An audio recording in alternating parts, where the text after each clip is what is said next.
Well, jeepers! You're listening to Smash or Pass. Hello everyone, welcome back to another episode of Smash or Pass with JayBee and Milly. Hi. So today we are going to be reviewing, I guess, what appears to be episode 19 of the new Scooby-Doo movies, called either Scooby-Doo meets Jeannie, but also in parentheses they've put Mystery in Persia, so not quite as sure which one it is. I guess they both work equally fine. So my voice is getting a little bit better. I think this is the best it's probably been all week, so fingers crossed that that trend stays. So I'm gonna do my best to come up with a plot summary to the best of my understanding. Now this is a bit of a weird one, so bear with me. So our story starts, as you'd expect, with Shaggy Daggy and Scooby-Doo, with Daphne the Penguin, Velma the Geek, and Fred the Hunk in the Mystery Machine, a classic icon from 1969 to modern day. And on their journeys, they encounter, or at least Scooby notices, Jeannie flying in the air. And at first, the gang are a little bit unsure, but then there's a bit of an altercation that involves, I guess, Jeannie's masters, as she refers to them as, of Corey and Henry. Now they go on some misadventures. Another Jeannie called Babu shows up, and eventually Babu hears words that they're going to be summoned back to Persia, or I think, Velma calls it a more modern word, which is like a place. I've written it down, but I don't remember. I think it's Iran or something. And from there, there's a story, which the crux of it is we have a sultan-to-be, a prince, that is required to stay in the palace in charge for a whole year before ascending from prince to sultan. However, his uncle has a few different ideas. He wants to be the sultan himself and doesn't want the prince to take over the power because he thinks his dad was a bit of a twit. So he concocts the help of a djinn, not the alcohol, just a djinn, I don't know what it is, in order to scare the prince so that he can get to be the sultan. That's basically it. Picture Bollywood Lion King. So I probably could have said that, to be honest. Imagine everyone in the Lion King is brown, has a turban, and there's a genie.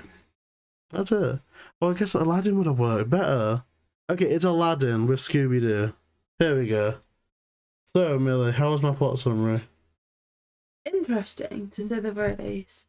So, I'm going to talk about Jeannie and Babu to start us off with, because to be honest, Corey and Henry, they didn't really do anything for me. They were fine, but the main title card has Jeannie and Babu, which I don't know. So obviously this is a bit different in that these are, I guess, crossovers from a Hanna-Barbera show. So unlike the Harlem Globetrotters, they're not based off real celebrities. It is very much a crossover, much like the last episode with Josie and the Pussycats. I mean, Milly, what did you think about Jeannie? I think they were okay. I think ultimately my reservations is I didn't see the need for two genies. Yeah. And also just oh look, the mystery machine's gone into the ditch. So there's a problem with the mystery machine. Oh look, that's when we meet the guest again. Do you know what I mean? I was a bit like, there's the formula. Tick, tick, tick.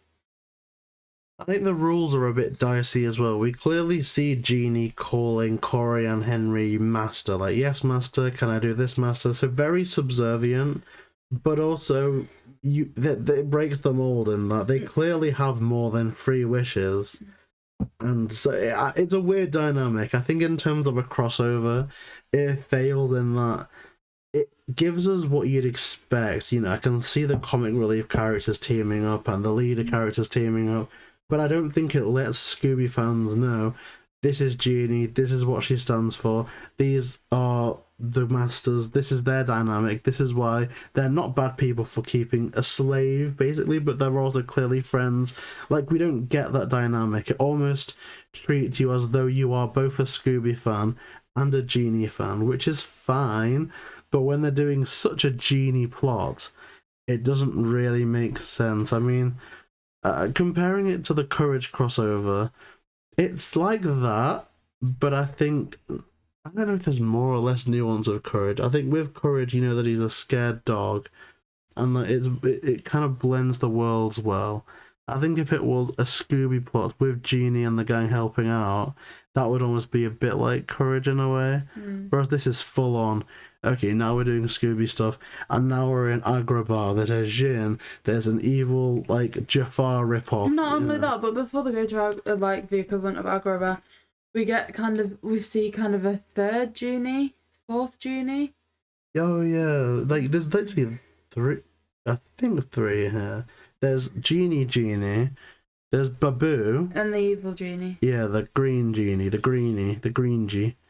Oh, that sounds like a drug. But that's kind of what we've got going on there. And Babu, obviously, he's like the Scooby character, I think. The Shaggy character. He's the comic relief. And I didn't find them all that funny. I thought that for the first 5 minutes, 10 minutes maybe, they were quirky. It was nice to have them there almost like an entourage to Jeannie herself, a bit of like an incompetent, bumbling fool. But Is that what you are to me? A little bit. But then he has this weird catchphrase that he kept repeating, which got annoying to me after a while. I mean, what was it? It was like, boo, I wrote it down, but because he kept doing it every time he had to do something. Yabble dabble. Nothing. Yeah, it made me think it was the Flintstones. I was expecting them to go yabba dabba doo. I was like, oh no. But that comparison works, right? But it's like, imagine Fred Flintstone, but every time he has to do something, he screams yabba dabba doo. Yeah, or like zoinks. Every time Shaggy has to go into another room, zoinks. It wouldn't have got past the first series. No. Okay, so ultimately, like you say, the gang go to Persia. Where they're going to be staying at the castle. But ultimately, after looking around, they can't find anybody there. Is that correct, really? Yeah. Until they see somebody that they think's a ghost. I'm saying there may be some borderline race issue here. I mean, it is funny. I mean, I can think of it as funny, but as somebody who's not a person of colour, I'm finding it far too uncomfortable to think it's okay to refer to it as funny for me personally. No, I mean, there's some dicey parts here. What I find more dicey is like, the whole Genie Master dynamic. I could see that being an official item of wear over that in that place or something. I don't know. It didn't strike me as something you'd initially assume as a ghost. When they extend their arms, you see their skin there. It's not a ghost. I mean, is it a and burqa? So for them to be it's like physically cowering away, I know I have some serious issues here. I mean, it's dicey because I don't know what it is, and that's why I don't want to speak on it. Say, if they went out, like, say if it was, you know, Scooby goes to London and he meets two people in burqas, and they're like, you know, zoinks, it's the Death Eaters, you know what I mean? Then I'm kind of like, oh god, like, I'm not, you know, say Harry Potter was, you know, back in 1970, like, oh god, they've crossed the line, that wouldn't be okay now. But because I don't know the nature of the clothing, I'm not sure, because Scooby could go to England and make fun of a flat cap, right? And it, you know, so I don't know if it's tied to religion, if it's tied to anything. As it stands, it's kind of an iffy thing, but you know, I was certainly too scared to find any humor in that moment. But of course, the kind of inner plot of this is eventually kind of all this running around and jumping leads them to the prince.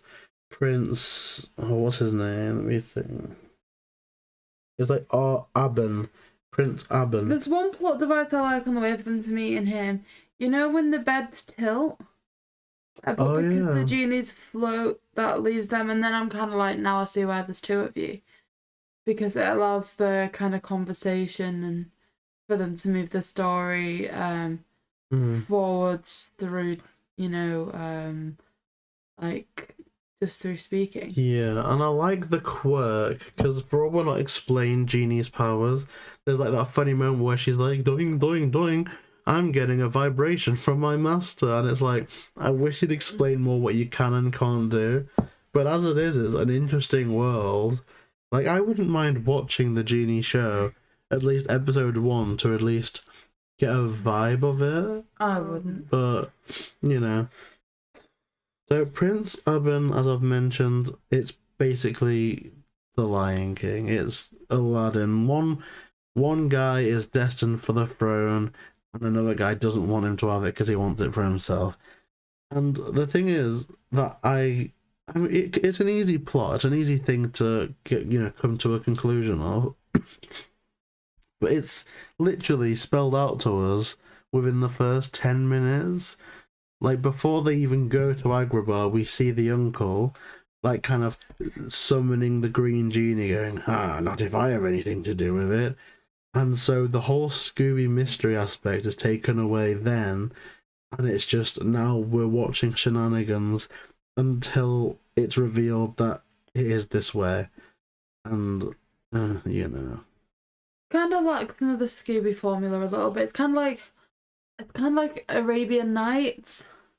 Yeah, it's like they had a script for Genie, or they wanted almost a backdoor pilot to reboot Genie, and they wanted Scooby to have enough eyes on it to, like, try and get interest for it. That's what it comes across as. Because it isn't a mystery, it's kind of just... And it isn't that it's a bad story, it's just that, I mean, literally me mentioning it now, there's been 3 or 4 things that I've compared it to, because it's just a story that we've seen so much, and probably a lot better as well. So, I like the character of Genie. She looks like a flying Daphne. And in an episode that gives us what looks like 2 Daphnes, I'm never going to hate it. But this story is done better in like 85 Disney movies. The crossover isn't really explained that well. I feel like this is you leading up to your verdict. I don't know. I'm trying to think about one... Even then I'm thinking about a missed opportunity in that... Like, I'm not expecting them to do the most ethnically accurate song. But even if they did a slightly ethnically dicey song for the chase scene, I think I would have enjoyed it. I think the music is what I'm missing a bit with these, especially because it's like, when speaking to Rich Dickerson about watching Scooby-Doo, it's, oh, I really love this because in the Egyptian episode, I could make it, I could take stuff from Raiders of the Lost Ark, I can do stuff like that. But, like, you know what I mean? Like he was saying, every single location they went to was an opportunity to experiment with the music. Whereas here, like, they're in a new location, and there's kind of none of that. Even that Aladdin kind of ding ding ding ding ding ding ding ding ding ding. Like, they could have just done the Scooby song, but ding ding ding ding ding ding ding ding ding. We just have like an Indian Scooby song. Like, even Jodie Whittaker's Doctor Who had the You're for Demons of the Punjab. Literally, just stick a lot of Indians in a recording studio, let them sing. What new Scooby-Doo? Like, JayBee. I love it. My grandpa back in 1970, he would have done that for free.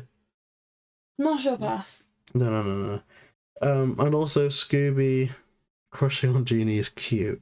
It gets a bit weird when he just goes up to her, but it's a cute dog thing. Oh, my verdict though, apart from... okay. Let me just think about one thing I like. Okay, I like the design for Genie and the gang. Okay. For all it's very Agrabarian, I do like the design of Agrabah.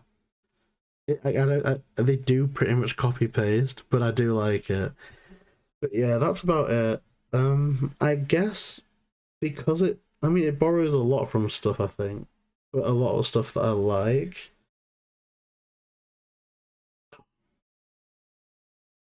I'm gonna have to smash it, despite me not saying any nice things about it, just because it is a weak version of stuff that I do like. Yeah, so you'd go and watch the thing that you like. This is only like, I don't know. Okay, JayBee. I don't know. I feel like it doesn't do anything terrible. If I turn around to you and say, do you want to watch this episode of Scooby-Doo, or do you want to put on the new Aladdin? What are you watching? Well, just the new Aladdin. What? Only the new Aladdin? Classic Aladdin? Let's put on the new Aladdin. I would rather watch the new Aladdin movie than this. Hey, JayBee, like, the original Aladdin's not much longer than this episode.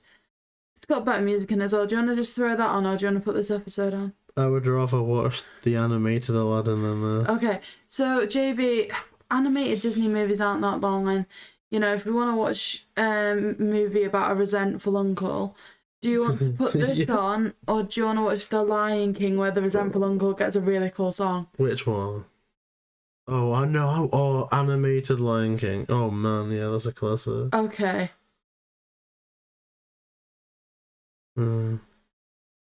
Just saying. Just leaving that there. Look, it just doesn't do anything awful. It's mediocre. I wouldn't avoid it. Capacity, you're gonna watch it again. Probably past then. And I'm not pandering. It's just when you put it like that, I don't want to watch it again. But I wouldn't avoid it either. Right, I'm gonna pass this one. But let it be known that I reserve the right to recant at any point, just like I publicly recanted my review and my verdict for... No, it wasn't Aloha. For Monster of Mexico. So yeah. Milly. Very tired Milly. Please leave us some love in the comment section. You work very hard. Would you smash or pass this Jeannie episode? Based on the fact we've not said a single nice thing about it. I said Jeannie looks nice. You're a simp. Pass. Babu looks nice. Actually, I could be a live action Babu, don't even. Pass. So yeah, I ultimately think, do you know what? If I'm gonna smash another one of the new Scooby-Doo movies and the Harlem Globetrotters aren't coming back, they need to start doing something better, because the only ones I've really enjoyed, are the Globetrotters. You didn't like Phyllis Diller? Not really. Like, with the Globetrotters, they did something unique. They made it fun. They did. Whereas with I'm craving some music in Scooby-Doo. I feel like I'm going to be miserable until we get to the What's New era, because this is all a bit tame. It's a bit bland. I'm getting bored. Can I have a nosy? Well, it's not stream, is it? Because I was actually excited for this episode, believe it or not. So, we have the upcoming... Okay, look, there is a payoff. How much scrolling did you just have to do? Okay, 1, Tim Conway. Who the heck I is don't that? know. You really swear? Yes. 2, Don Adams. Who's that? Okay, hear me out. 3, Speed Buggy. Is that from Laugh Olympics? Yeah. 4, Cass Elliot. Who's that? We don't know. But 5, Dick Van Dyke. Okay, Bert from... Mary Poppins. Yeah, the Dick Van Dyke Show. The old man from Night at the Museum. I'm excited for that one. Dyke is. So we have to sit here for another 6 episodes before it's going to get good. No. 2 weeks. Honestly, I will hold out for 2 weeks for a bit of Dick. Like, I am excited. Right. I'm excited. I'm sure. Okay, so thank you everyone so much for listening. We have been quite ill this week, so I'm sorry if the episodes have been a bit shorter. Community news announcement, interview tomorrow. Yeah, interview tomorrow. We've just announced it. Chris Santos, who was a key animator for Trick or Treat Scooby-Doo.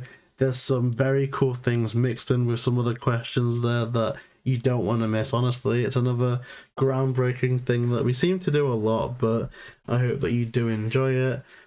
So yeah, next episode is the Spirited Spooked Sports Show. So look forward to that. And please like, comment, and subscribe. JayBee and Milly.